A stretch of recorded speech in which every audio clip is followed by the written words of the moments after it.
Hello there, everyone, and welcome back to the GSL-English podcast. My name is Gideon, and this is a podcast for all learners of English to practice and improve in a relaxed and natural way. And in this episode, we are talking about determination. We are going to look at what determination really is and why it's important, particularly when that comes to improving and learning English, but also many different areas of life, in different things that we want to achieve.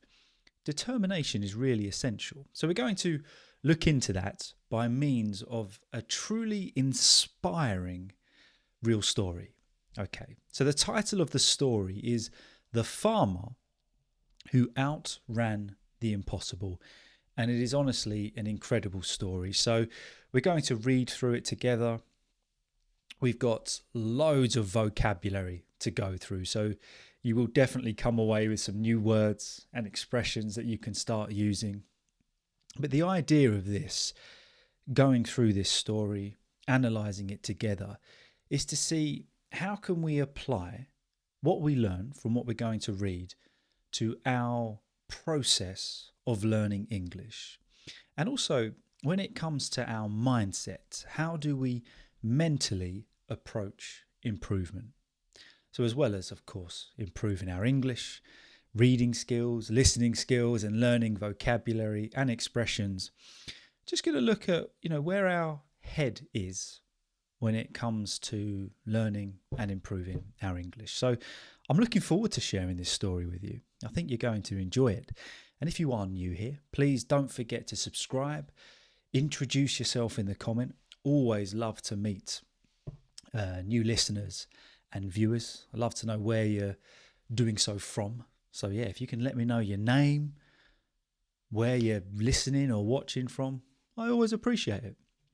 But yeah, I hope you've had a good week. I hope you've achieved everything you wanted to, as always. And if it has been a stressful one, if it has been a bit of a busy week, then hopefully with this time together now, we can just relax and enjoy the English language together. So we're not going to have much chit chat. We're going to get straight into it today because the format is going to be that we read the story in its entirety. So you can just listen and read along if you were watching this. And then afterwards, we're going to take it paragraph by paragraph, analyze what's going on and the vocabulary. And then we're going to see what we can take from this story and how it applies to our learning of English. But before we get into it, you know what I'm going to say.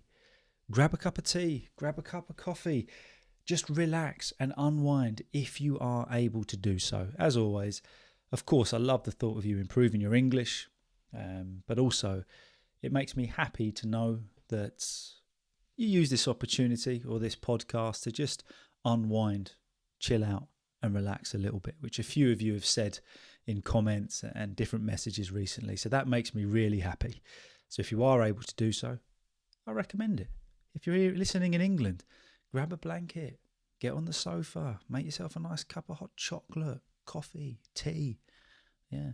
If you're watching this on the commute on Monday, a day later, I hope you're having a good commute. But if you can stop off at a coffee shop for the next half hour or so, why not? Treat yourself. You deserve it. Okay, here we go. The Farmer Who Outran the Impossible, a true story of determination. So just before we read it, this is a great opportunity for you to read along with me, of course, on the screen. But if you feel so inclined, shadow read with me. So you can either do that through repetition, pause and repeat, or just read at exactly the same time as me, or just listen and enjoy. Here we go. In the world of endurance sports, legends are often sculpted from youthful strength, specialised training and years of disciplined preparation.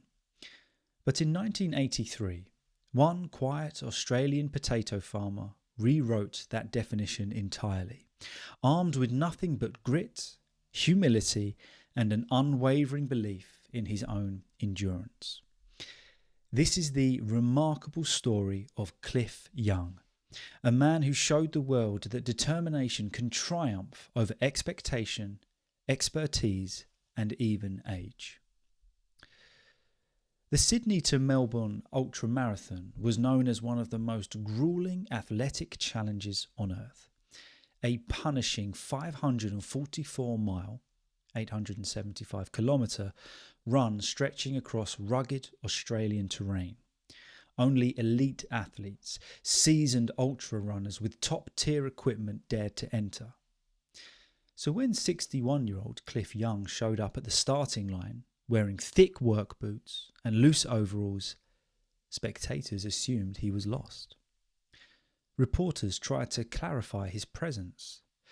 Cliff simply smiled and explained that he was there to run. He told them how, as a child, he would spend days chasing cattle across his family's vast farmland. Sometimes storms would hit, and the only way to round up the livestock was to keep running, sometimes for 2 or 3 days without rest. He believed the ultramarathon was the same kind of challenge, just longer. The crowd laughed, but Cliff didn't. He wasn't there for approval. He was there to try. When the race began, Cliff quickly fell behind. His running style, a slow, unusual shuffle, looked awkward compared to the powerful strides of his competitors. Many assumed he would withdraw within hours. But as night fell, something surprising happened. While other athletes stopped to sleep, as was standard practice, Cliff kept moving. He didn't know runners were supposed to take rest for several hours each night, so he didn't. He shuffled steadily through the darkness, quiet and alone on the open road. By morning, he had passed several runners. By the second night, he had moved into a competitive position. By the third night, he was leading the race. No fancy training, no advanced nutrition strategy, no rest, just persistence. Against every prediction, Cliff Young won the ultramarathon in 5 days, 15 hours and 4 minutes, shattering the existing race record by nearly 2 full days. Athletes, reporters and spectators were stunned. How had a 61-year-old man with no professional background outrun the best endurance runners in the world? Cliff gave a simple answer. I just kept going. His unusual shuffle, light, economical, and surprisingly efficient, became known as the Young Shuffle, a technique now used by ultramarathoners to conserve energy over extreme distances. When organisers awarded Cliff the prize money, he refused to keep it. He believed that every runner who endured the race deserved recognition, so he split the winnings among the other competitors, taking nothing for himself. It wasn't glory he sought. It wasn't money. It was the challenge and the quiet satisfaction of proving to himself that he could endure. Cliff Young's story isn't just about winning a race.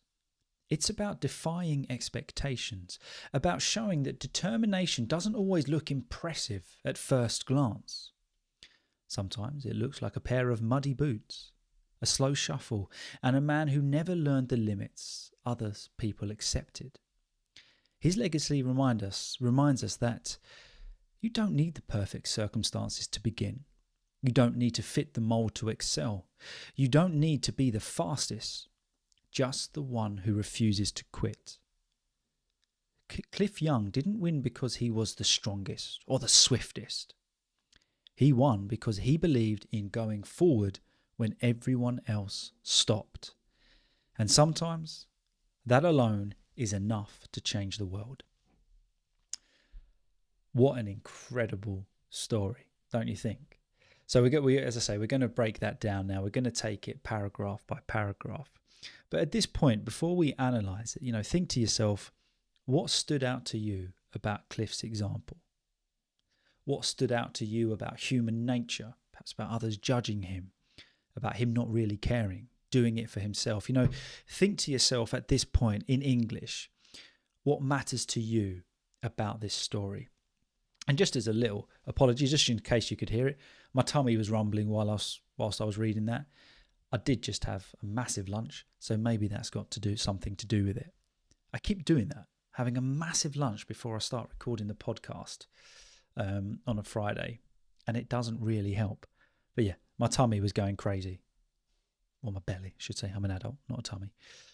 So if you could hear it through the microphone, I do apologise. It was very loud. So here we go.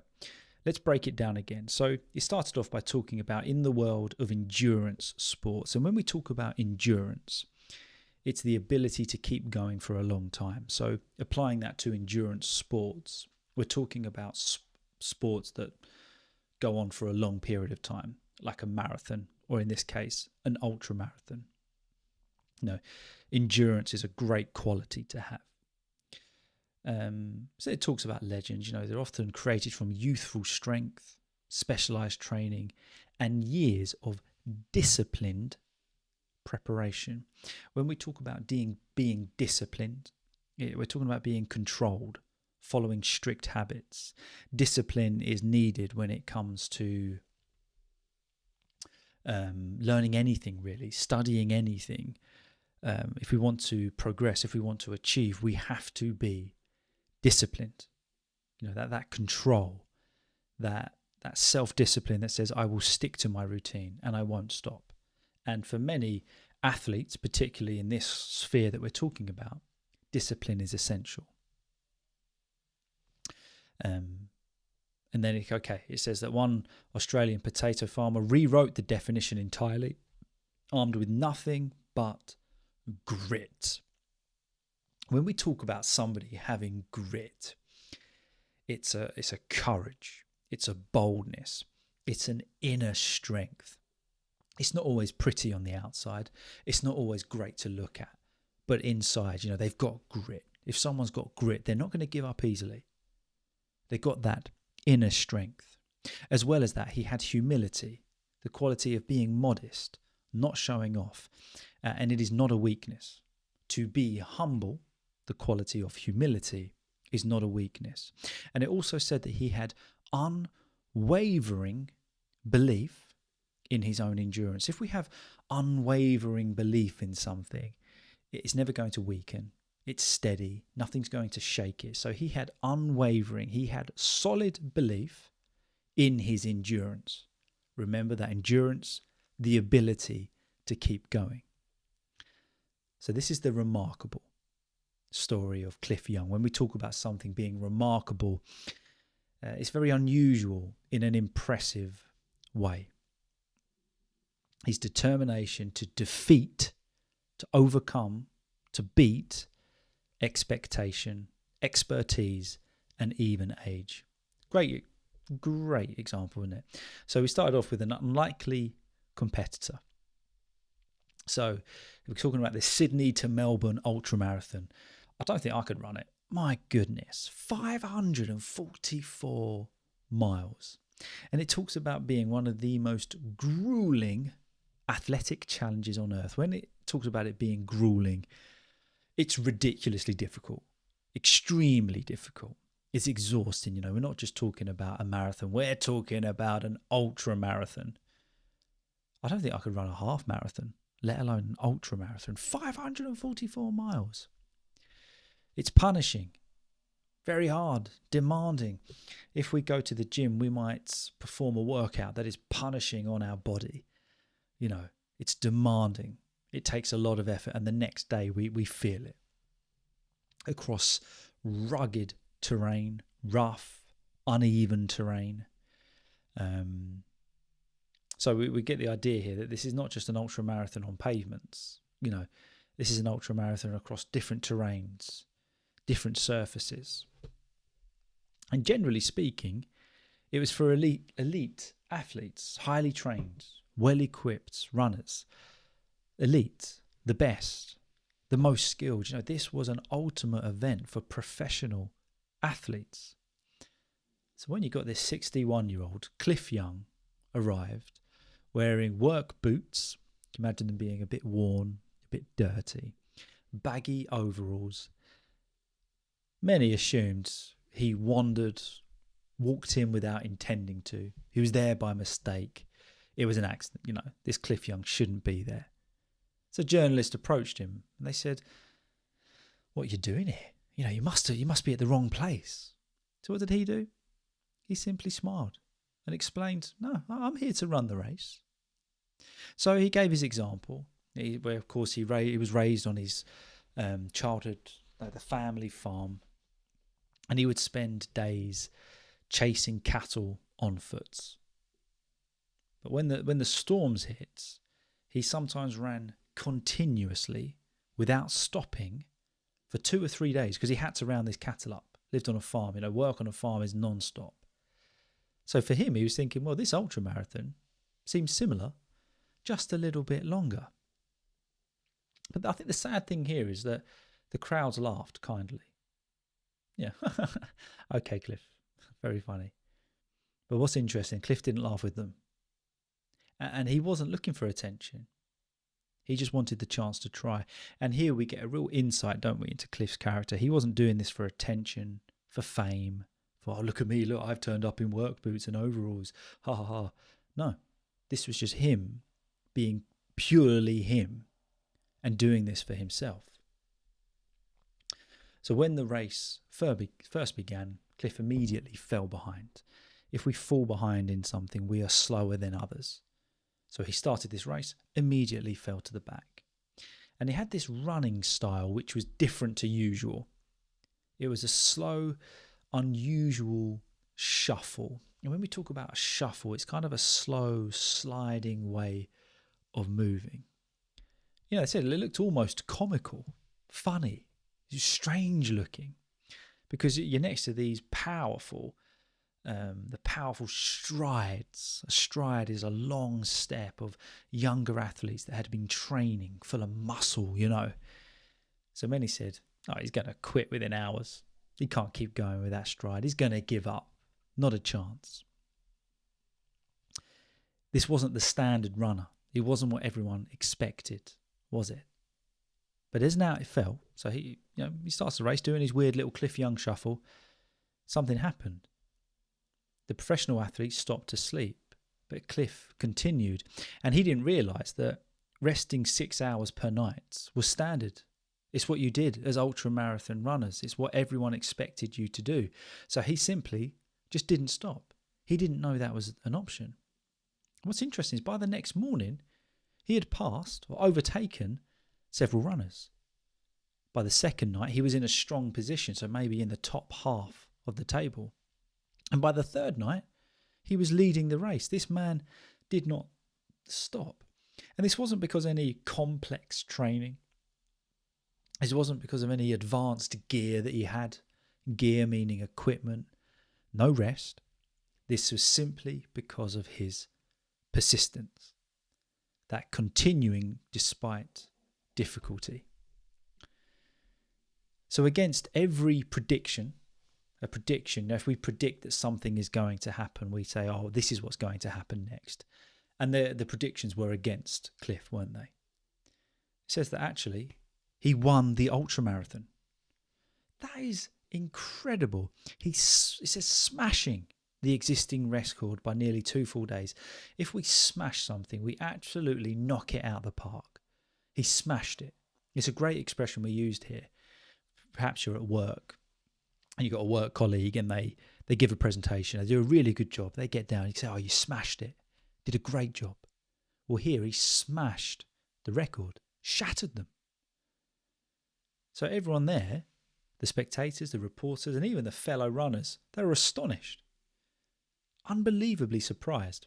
I always think if you were one of these other ultra-marathon runners that had spent years training and trying, not going to lie, you'd be a little bit frustrated, wouldn't you? How is this 61-year-old man with no formal, official or professional training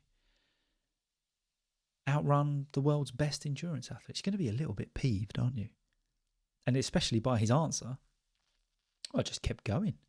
Basically saying, "Why did you sleep 6 hours a night? Just keep going."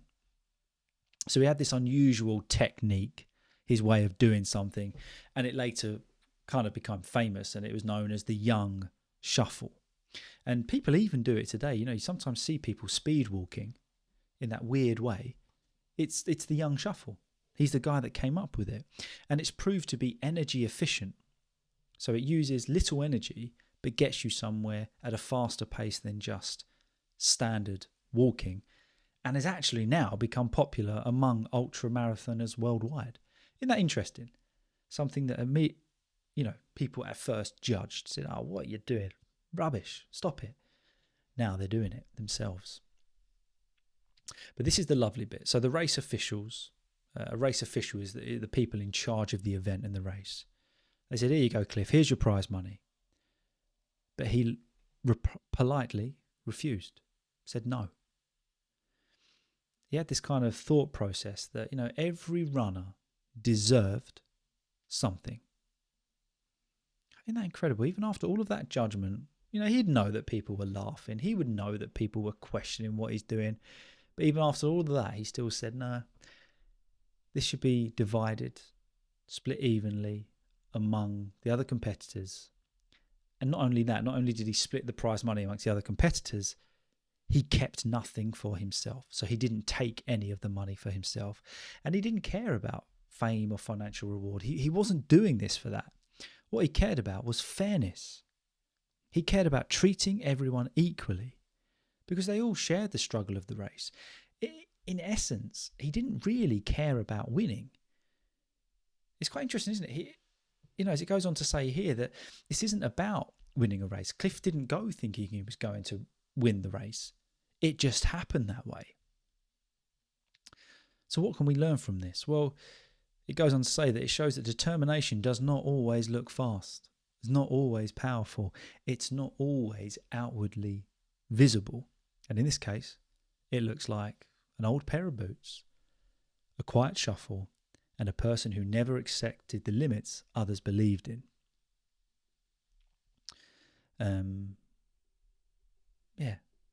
Absolutely incredible, really. What does his life teach us? That you don't need perfect circumstances to begin. Perfect circumstances are perfect health, time, money. There aren't no such thing as perfect circumstances, are there? Life is always changing. You don't need to match the stereotype to succeed. A stereotype is a fixed idea of what a type of person someone should be. So, for example, in this instance, everyone had a stereotype of what they imagined an ultra-marathon runner to look like. Cliff was not that. But this teaches us you don't have to match the stereotypes to succeed. I'm going to apply that to English in a moment. And it says, Cliff didn't win because he looked like a champion, a winner, an impressive one at that. He won simply because he kept moving forward when everyone else stopped. That is the simplicity of his victory. I just find it really fascinating. What do you take from that story? There's so many different aspects that we can apply. I learned a lot from Cliff here. That sometimes we have, I think particularly from our standpoint as humans, we have stereotypes of who fits the mold, particularly in this instance. An ultramarathon should be a certain way. Cliff wasn't that, but he still won. Quite inspiring for us, isn't it? That if we want to do something and we don't fit the stereotype, we don't have to. It doesn't really matter. And I like the point, you don't always need to be the fastest. You just got to keep on going.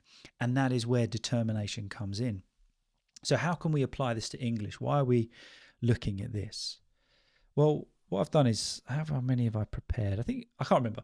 I've prepared different points that we can take from Cliff's story and apply it to us learning English, or really learning, improving, achieving, or succeeding at anything.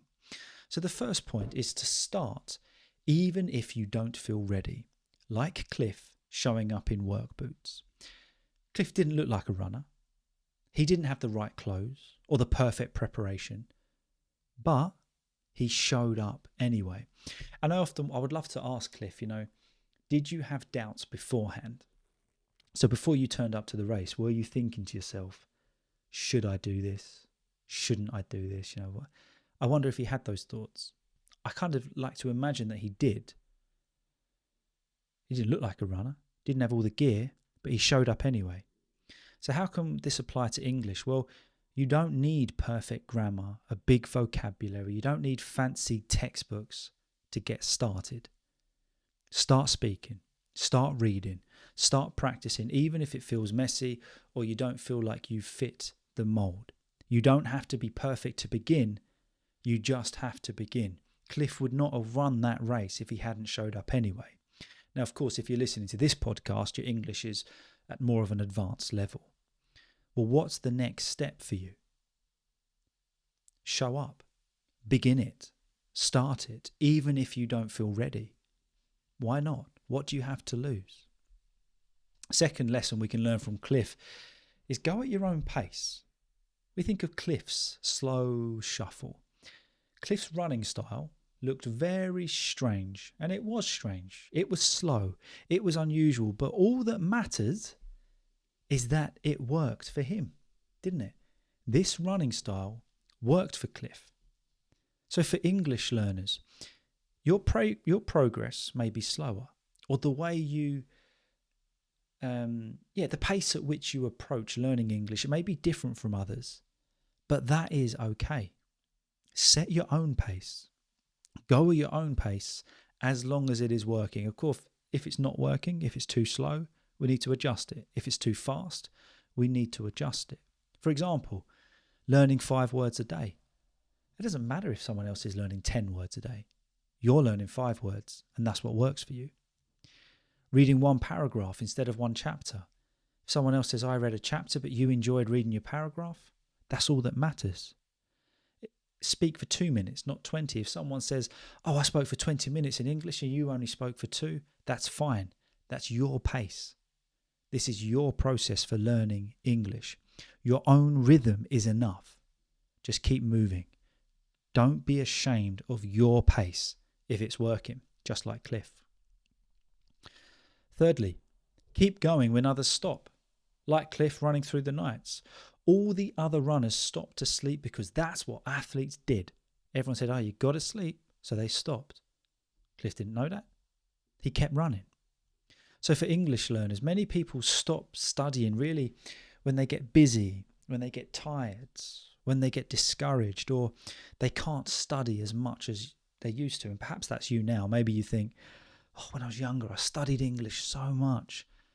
I don't have the time to study that much anymore, so I don't study at all. Well, just keep going.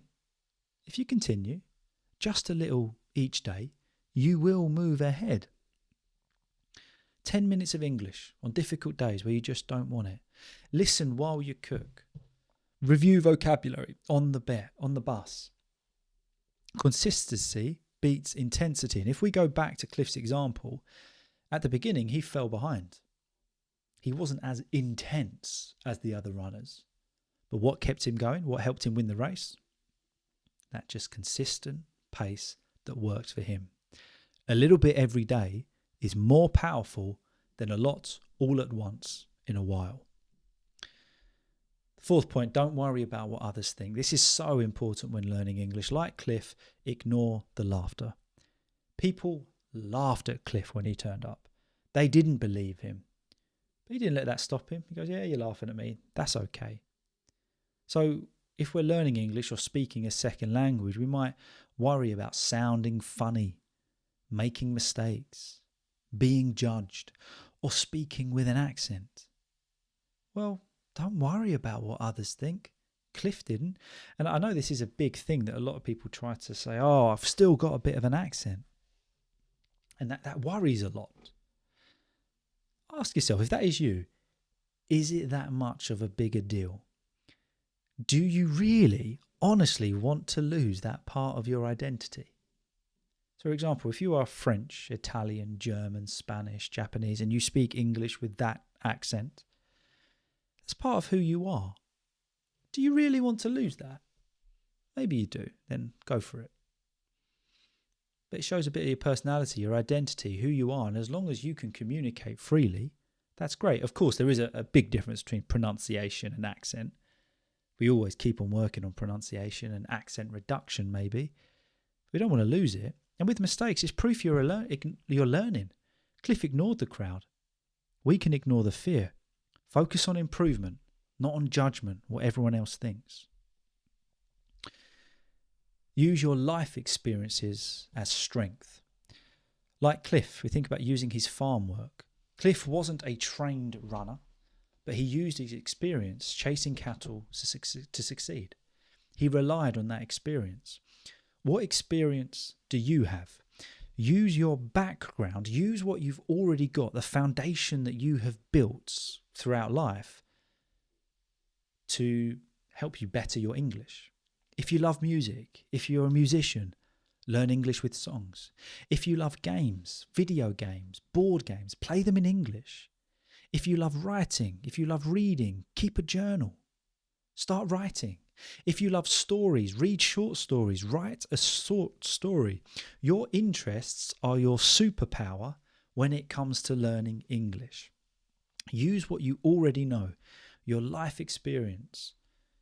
Use that as your superpower to really speed up your progress in English. Cliff did that. A cattle farmer. He won an ultra marathon. Use what you already enjoy to grow your English naturally. And don't be ashamed about that. And don't feel like you have to fit others' stereotype of what they like. Track your progress. Like Cliff watching the miles shrink. Cliff didn't think about that whole 544 miles at once, did he? He focused on the distance he had already covered and the next small step. So for you, track your progress. New vocabulary. What have you learned? Pages read, minutes spent listening, mistakes corrected, conversations had, podcasts listened to, comments on the GSL-English podcast. Track it. See how far you've come. And of course, be absolutely proud of it. Oh, just had a little notification once again that the battery on my camera is low. I always forget to charge it, guys. I think we've got enough to keep going. We're not too far now. I think we've got enough. So if it does just quickly randomly cut out, you know why. But don't be, see how far you've come. Let your progress be your motivation. 7, stay humble and kind. Cliff sharing his prize money. Cliff didn't win for money or fame. He shared his prize with other runners. So we want to be humble and kind to ourselves. So for English learners, be kind to yourself. Be patient. Celebrate small victories. Everyone's learning. Help others. If you hear someone doing really well in English, don't think, oh, I wish that was me. Oh, they're so good at English. Think, well done. Tell them, well done. Ask them for help. That takes humility, doesn't it? A humble attitude keeps your motivation strong, steady, and authentic. Believe you can improve. Like Cliff, he believed he could finish. Cliff believed he could run the race. Despite all of the doubts, despite all the laughter, and that belief really is what carried him to the finish line. So if you're learning English, believe that you can speak confidently. You can understand native speakers.